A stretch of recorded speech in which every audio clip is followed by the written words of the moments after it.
नमस्कार दोस्तों, दरभंगा रॉक्स में आपका स्वागत है। दरभंगा एयरपोर्ट से उड़ान, उम्मीदों की उड़ान अब अंतर्राष्ट्रीय उड़ान के रूप में परिवर्तित होती हुई नजर आ रही है। तमाम जगहों पर कनेक्टिंग फ़्लाइट, यहाँ तक कि दुबई की कनेक्टिंग फ़्लाइट दरभंगा से अवेलेबल है। तो इस तरीके से ये सिर्फ न सिर्फ राष्ट्रीय स्तर पर बल्कि अंतर्राष्ट्रीय स्तर पर इसका इस्तेमाल किया जाने लगा है। लेकिन जो डायरेक्ट फ़्लाइट की भी सुविधा हो सकती थी अगर यहाँ स्थायी टर्मिनल या फिर खुद का एयरपोर्ट अथॉरिटी ऑफ इंडिया का खुद का एयरपोर्ट टर्मिनल अगर होता, खुद का अगर सारी व्यवस्थाएं होती, तो शायद यहाँ से अंतर्राष्ट्रीय उड़ान अब तक डायरेक्ट हो गया होता। लेकिन समस्याएं इसमें यह आ रही है कि इसका स्थायी टर्मिनल का अब तक खाका तैयार नहीं किया जा सका है।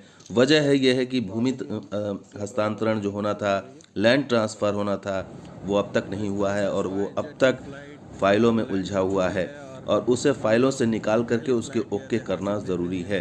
तो आज इसी की बात करेंगे। दरभंगा एयरपोर्ट के स्थायी टर्मिनल की संपूर्ण ग्राउंड रिपोर्ट दिखाएंगे। हम उस मौके पर भी गए हैं, उस हाईवे NH57 के पास गए हैं और हमने ग्राउंड रिपोर्ट देखा है कि क्या कहाँ पर बन सकता है और वो पूरी रिपोर्ट दिखाएंगे। इसलिए ये यात्रा थोड़ी लंबी है, लेकिन पूरी रिपोर्ट देखना ज़रूरी है ताकि ये पता लगे कि स्थायी टर्मिनल का मुद्दा कितना ज़ोर पकड़ रहा है मिथिलांचल में अब। और इसको अंतर्राष्ट्रीय अगर एयरपोर्ट बनाना है तो खुद का टर्मिनल भवन ज़रूरी है, एयरपोर्ट अथॉरिटी ऑफ इंडिया के पास होना ज़रूरी है, क्योंकि एयरफोर्स की बहुत सारी NOC पेंडिंग है और बहुत सारी चीज़ों में मंजूरी लेना पड़ता है, जैसे नाइट लैंडिंग है या उसकी व्यवस्था करानी है, इंस्ट्रूमेंट लैंडिंग सिस्टम को इन प्लेस करना है। ये सारी बहुत सारी तकनीकी दिक्कतें आ रही हैं। इसमें एयरफोर्स से NOC मिलने में अड़चन हो रही है और एयरफोर्स की तरफ से, मंत्रालय की तरफ से, खास करके दरभंगा एयरबेस की तरफ से अड़ंगा लगाया जा रहा है। तो सबसे अहम मांग यही उठ रही है कि 31 एकड़ ज़मीन चाहिए, 31 एकड़ land needed for permanent civil enclave at Darbhanga airport. और इसके अलावा इंस्ट्रूमेंट लैंडिंग सिस्टम भी चाहिए ताकि फॉग में या रात में जो है वो लैंडिंग और टेक ऑफ हो सके। ये भी बहुत ज़रूरी है आगे भविष्य के लिए। लेकिन पहली ज़रूरत यह है कि state government has to acquire 31 एकड़ land and transfer it to the IAF। सरकार को पहले 31 एकड़ लैंड एक्वायर करना होगा और उसे वायुसेना को देना होगा। इसके बदले में वायुसेना एयरपोर्ट अथॉरिटी ऑफ इंडिया को वो ज़मीन देगी जहाँ पर सिविल इनक्लेव बनेगा। और सरकार का कहना है कि we can acquire land anywhere but IAF have to give no objection certificate. यानी सरकार का कहना है कि हम कहीं भी ज़मीन को अधिकृत कर सकते हैं बशर्ते कि हमें वायुसेना की तरफ से NOC मिले। तो ये अड़चन थी, लेकिन इस बीच हम निकल पड़े उस जगह पर जहाँ पर यह स्थायी टर्मिनल बन सकता है और ये NH57 के किनारे ही बनेगा, ऐसी संभावना है, क्योंकि कनेक्टिविटी के लिहाज से NH57 बेस्ट है। और ये उस ग्राउंड ज़ीरो पर हम पहुँचे जहाँ पर ये स्थायी टर्मिनल बनने की संभावना है। उसके लिए हम आए हैं बिल्कुल उस ग्राउंड ज़ीरो पर, जहाँ से आपको ये पता लगेगा कि एयरपोर्ट कितना लंबा है। आपने जो मेरे पीछे आप देखिएगा, इससे आपको पता चलेगा कि एयरपोर्ट कितना लंबा है। इस एयरपोर्ट के बिल्कुल एंड पॉइंट पे है, रानीगंज के एंड पॉइंट पर। यहाँ पर आप जो दीवार देख रहे हैं, जो बाउंड्री वॉल देख रहे हैं, यहीं पर आकर के एयरपोर्ट ख़त्म होता है। आप सोचिए, ये 9000 फीट लंबा जो इसका रनवे है और 2 किलोमीटर के करीब रनवे है, वो यहाँ आके ख़त्म होता है। ये इस पेट्रोल पंप के ठीक पीछे परफेक्ट जगह है। और हम NH57 पर इस समय हैं। NH57 से भी नज़दीक है बिल्कुल जो।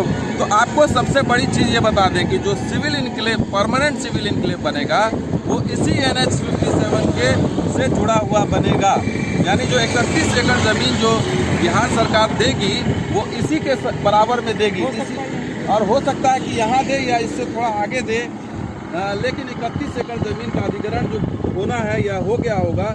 हमें जो खबर मिली है कि सरकार ने दे दिया है पैसा, लेकिन वो परमिशन नहीं मिला है रक्षा मंत्रालय की तरफ से, इस वजह से रुका हुआ है। आपको जो स्थायी टर्मिनल के बारे में क्या आपके पास जानकारी है जो आप हमारे दर्शकों से? जैसा कि हमें भी पता चला है, एग्जैक्ट तो नहीं हमें है, लेकिन जैसा पता चला है कि वहाँ पे अंदर हो जाता है, इस कारण यहाँ बनने की संभावना है, प्रबल संभावना है। तो आने वाले समय में सरकार को इस पर जरूर ध्यान देना होगा। कनेक्टिविटी भी कनेक्टिविटी भी सही रहेगी यहाँ पे, 57 से NH 57 से जुड़ा हुआ ठीक है, बगल में हो जाएगा और बेहतर हो जाएगा। अभी जो गेट है उसमें क्या समस्या है? छोटा है, इसमें समस्या कुछ नहीं, वो थोड़ा अंदर हो जाता है, यही कारण एक है। यहाँ हो जाएगा तो और बेटर हो जाएगा, NH के साइड में होना कहीं ज़्यादा बेटर हो जाएगा। वो इसलिए होगा दोस्तों क्योंकि भविष्य में जब यहाँ पर फ्लाइट की संख्या बढ़ेगी, यात्री बढ़ेंगे, तो वो जो उस दिशा से अभी जो चीज़ें चल रही हैं वहाँ पर ट्रैफिक कंजेशन हो जाता है, वहाँ पर जो है वो ट्रैफिक को संभालना मुश्किल हो जाता है। और उड़ान हो रहा है, लगातार प्रशासन को रहना पड़ रहा है, वहाँ प्रशासन को वहाँ पर कैंप करना पड़ रहा है। और वहाँ पर एयरफोर्स का भी एक अपना इस्टेब्लिशमेंट है, उसमें भी एक तरह का बाधा आती है। तो उसका सुचारू अलग से चले और सिविल इनक्लेव का जो फंक्शन है वो अलग से चले, इसलिए अस्थायी टर्मिनल की ज़रूरत है। और अस्थायी टर्मिनल जब बनेगा तभी अंतर्राष्ट्रीय एयरपोर्ट बनेगा। क्या मैं गलत कर रहा हूँ? नहीं, बिल्कुल सही कह रहे हैं, स्वाभाविक बनना भी चाहिए।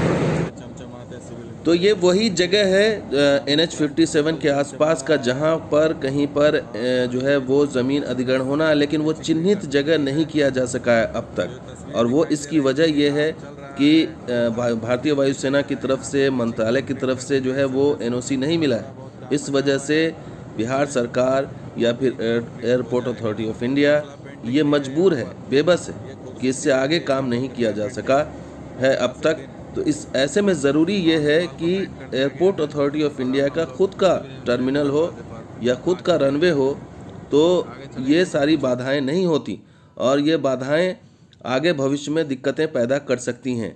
इसलिए दरभंगा एयरपोर्ट को अगर अंतर्राष्ट्रीय पहचान देनी है, अंतर्राष्ट्रीय उड़ान देनी है, यहाँ से फ़्लाइट की संख्या बढ़ानी है, दिन और रात शाम किसी भी वक्त फ़्लाइट हो, इसकी व्यवस्था अगर करनी है तो इसका स्थायी भव्य टर्मिनल खुद का बनाना ज़रूरी है। और इसके लिए ज़मीन चाहिए 31 एकड़, और राज्य सरकार इसके लिए तैयार है, लेकिन भारतीय वायुसेना के मंजूरी का इंतज़ार है। तो ऐसे में देखना ये होगा कि भारतीय वायुसेना की तरफ से मंजूरी कब मिलती है और क्या इस मंजूरी दिलाने के लिए क्या स्थानीय नेता इसके लिए प्रयास करेंगे, बिहार सरकार के मंत्री क्या प्रयास करेंगे, मुख्यमंत्री क्या कोशिश करेंगे, ये बड़ा सवाल है। और ये जब तक कि इस पर प्रयास नहीं किया जाएगा, जब तक कि इस पर कोशिश नहीं किया जाएगा, तब तक आगे नहीं बढ़ेगी। और साथ के साथ सिर्फ जनप्रतिनिधियों के भरोसे छोड़ देना ये संभव नहीं है। जिस तरह से दरभंगा एयरपोर्ट की आखिरी तारीख को लड़कर हासिल किया गया, युवाओं ने, मिथिलांचल के लोगों ने सोशल मीडिया पर आकर के, उसी तरह से स्थायी टर्मिनल के लिए भी लड़ने के लिए तैयार रहना होगा। और इस हक को हासिल करने के लिए, स्थायी टर्मिनल को हासिल करने के लिए, दरभंगा एयरपोर्ट को अंतर्राष्ट्रीय पहचान दिलाने के लिए लड़ना होगा, क्योंकि मिथिलांचल को कोई भी प्रोजेक्ट आसानी से नहीं मिला है, ना ही कोई डेट मिली है।